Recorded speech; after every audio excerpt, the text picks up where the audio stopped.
Welcome everyone to my review of IDW Sonic issue 72, and the beginning of the next chapter of the Phantom Riders arc.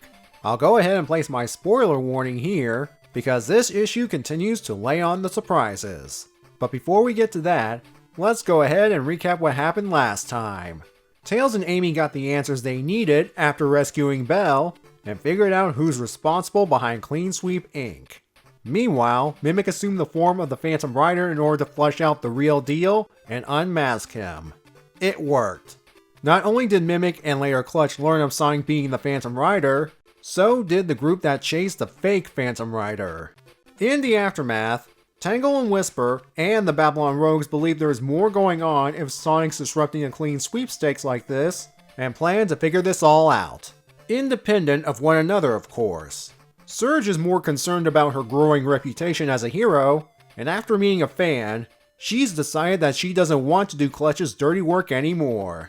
And Kit supports her 100% because, of course he does. It's literally his purpose. The question remains, how will they go about being actual heroes, and how will they leave Clutch's services? On the Restoration Shuttle, Surge and Kit stroll right into Clutch's quarters, and straight up says they quit. Clutch laughs at this, and Surge says they're serious. To the shock of Surge and Kit, so is Clutch. He explains that the two are only heroes to the audience is because he arranged it that way. He can also easily turn them into monsters if he wants to. Basically, he's telling Surge and Kit to know their place, or else. He also tells them one more thing before he dismisses them. If the Phantom Rider, i.e. Sonic, shows up again, destroy him. At the deck of the shuttle, Surge rages at the heavens. This will be a bad thing, as we'll see momentarily. But first, let's jump ahead a bit to Surge after she's let out all of her frustrations. She's realized something that I pointed out a few issues earlier, that she and Kit traded out one master for another. And she's completely broken by this revelation. Kit, while comforting Surge, comes up with an idea. And that's it for these two in this issue. So let's go back and cover the stuff I skipped. We discover that most, if not all, of the Clean Sweepstake audience is tailgating behind the Restoration Shuttle.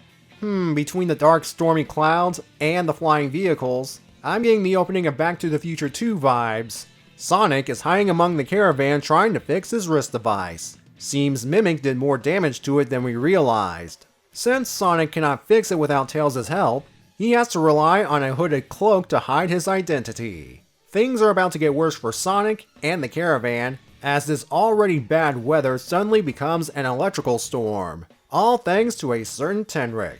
One lightning bolt strikes a car, and it begins to fall. Luckily, another type of storm catches it. The Babylon Rogues are helping the caravan survive the electrical storm by creating a tunnel to shield them. All out of the goodness of their heart. Oh, who am I kidding? They've got an ulterior motive behind this. While corralling the flying vehicles, Jet spots Sonic and starts chasing him through this mess. With the wrist device still broken, Sonic gives Jet the slip by blinding him with his cloak. While he's hiding next to an RV, Sonic tries to figure out his next move. However, the RV's occupant makes the move for him by yanking him inside. Sonic expects trouble, but after hearing the occupant speak, he recognizes the voice as belonging to the event announcer, Night the Owl. The RV belongs to him and his fellow radio station partner, Dawn the Rooster. They keep Sonic out of sight until Jet passes by the RV. Once he's gone, Sonic and Night chill over some hot cocoa, while the former explains what's going on. Sonic doesn't care how the people perceive him. All that matters is not letting Tails and Amy down. This is when Night drops a bombshell of his own. It turns out, Tails and Amy are not the only ones investigating Clean Sweep Inc. According to Night, the Chaotix Detective Agency's been looking into Clean Sweep Inc.'s activities as well. And because Night and Dawn are friends with them, as well as on good terms with the Restoration, no doubt thanks to the incident with the Mel virus, they figured the Clean Sweepstakes would be the best time to do some snooping. However, the last time the radio guy spoke with the Chaotix, it was the night before the sweepstakes began, and that was when the Chaotix were planning to sneak aboard the shuttle. Night and Dawn were trying to find out what happened to them when they came across Sonic. It works out well for both of them, well, mainly Sonic, as he tells Knight to be on the lookout for Tails and Amy on board the shuttle, as they might know what happened to the Chaotix. The RV provides Sonic a nice place to recover, and Don, thanks to his handyman skills, is able to patch up the wrist device. With Sonic's Phantom Rider disguise fully restored and the storm ending, he heads back out there to try and make a difference. Inside the shuttle, Tails, Amy, and Belle make their way to Jewel's office, and they discover it's being guarded by Clean Sweep Inc. mascots Dr. Yoke and Nasty Nick. Tails and Amy make Belle walk over to them, in the hopes that she can slip by them and get into Jewel's office. I know you two want to keep a low profile, but it's clear something more sinister is going on, and you're making the poor puppet robot take the lead? Our heroes. As Belle tries to get past Dr. Yoke, she notices that his bow tie is missing, and realizes that very bow tie was used to tie her up. That's when things hit the fan, and Tails and Amy finally intervene. Now between the flying, hammer swinging, and pull-tail auto-kicking, you wouldn't think Jewel would hear all of this. Apparently not, because she's busy with a mountain of paperwork while listening to some motivational audio on her headphones. Tails unzips the Nasty Nick costume, and as soon as a certain tail emerges, Tails and Amy recognize the mascots as Rough and Tumble. The Skunk Brothers call for backup before they chase the three of them down. And so concludes issue 72. Night the Owl couldn't have said it better. The plot has indeed thickened. There's another new X Factor in play, and it's the Chaotix, and to a lesser extent Night and Dawn. For those unaware, the relationship between the Chaotix and the radio guys was established way back in issue 48. Night and Dawn would supply the Chaotix with intel, as well as babysit Charmy from time to time. Heck, even Vector and Dawn have a similar fashion sense. It's also that very issue that the Chaotix first encountered Clutch and learn of his goals. In fact, that might be why the Chaotix are investigating Clean Sweep Inc. in the first place. This organization quickly rose to prominence doing the same thing the Restoration does, but are charging for the service, and are secretly reselling the stuff to some shady customers. The Chaotix, knowing that Clutch previously had a stockpile of discarded Eggman tech, might suspect the Possum's involvement, but have no legitimate proof. Of course, we, and some groups like Tails', know Clutch is behind all of this. It's only a matter of time before the Chaotix and Tails' team meet up to compare notes.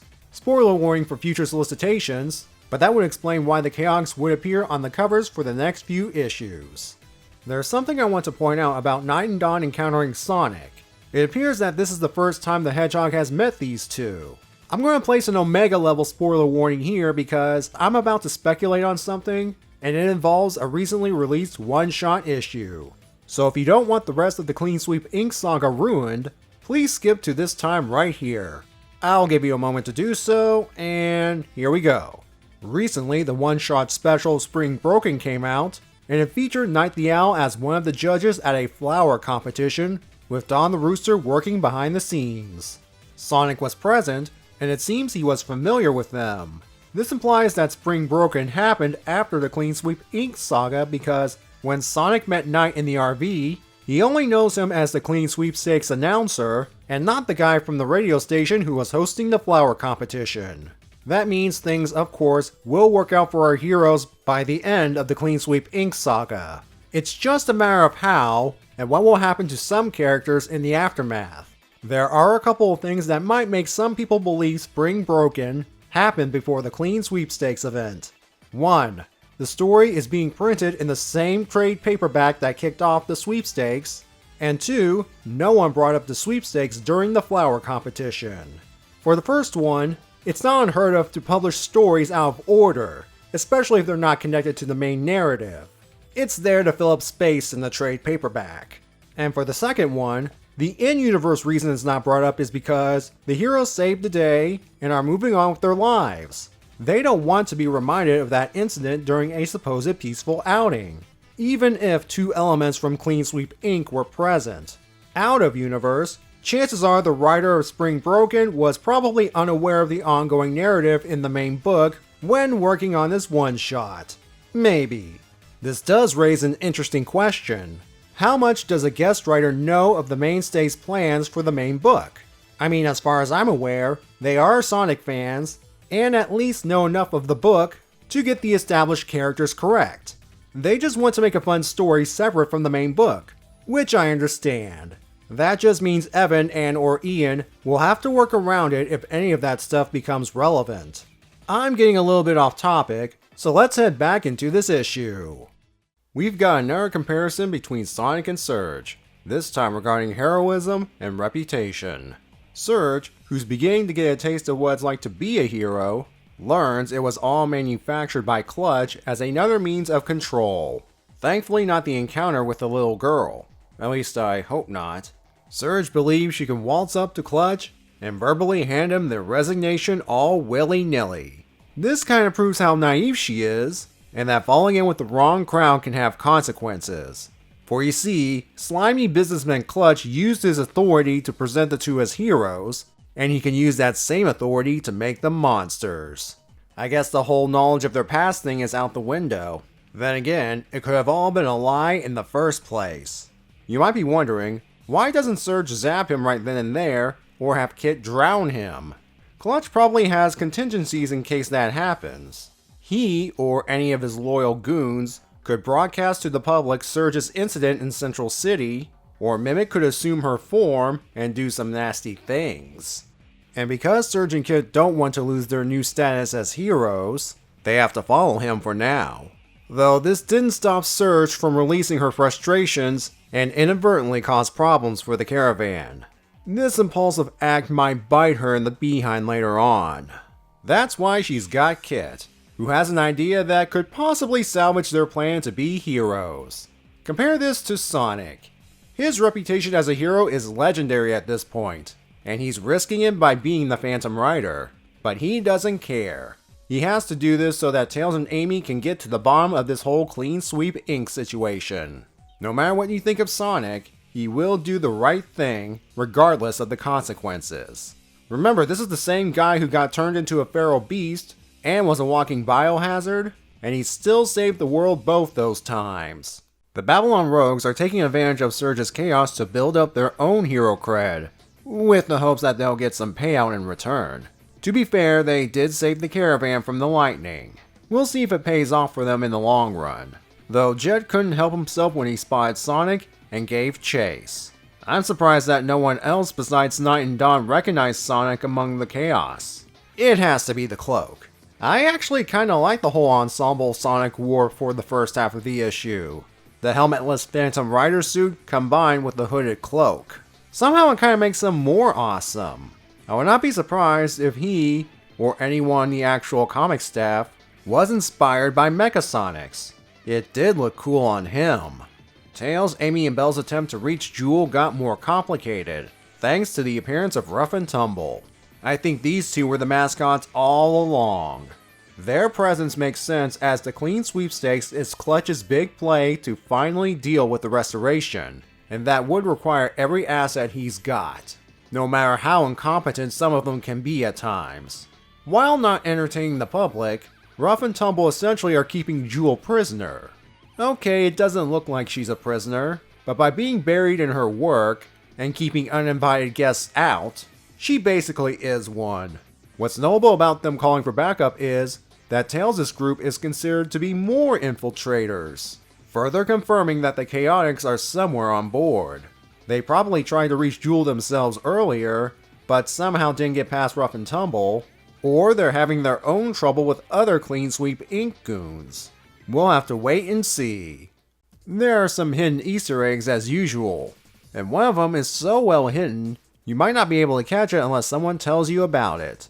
Well, I'm telling you about it now. The damaged car Storm catches has the license plate number 01082008. That's actually the North American release date for Sonic Riders Zero Gravity. Of course, we got a tease of yet another human location, Apatos this time. And finally, I want to talk about cover A. Clearly you can see the Phantom Rider and Jet among the lightning storm, but if you look very closely, there's a big old image of Surge among the clouds. A nice bit of foreshadowing to her involvement in the issue. Things are moving along. Sonic has gained some new friends, while learning that some of his other friends are on board the shuttle. Tails, Amy, and Belle run into some unexpected trouble, and Kit's making plans on Surge's behalf. And of course, the Babylon Rogues are just the Babylon Rogues. We'll see where things go from here, and hopefully see what's going on with the other players in this game next time in issue 73. I'll see you then.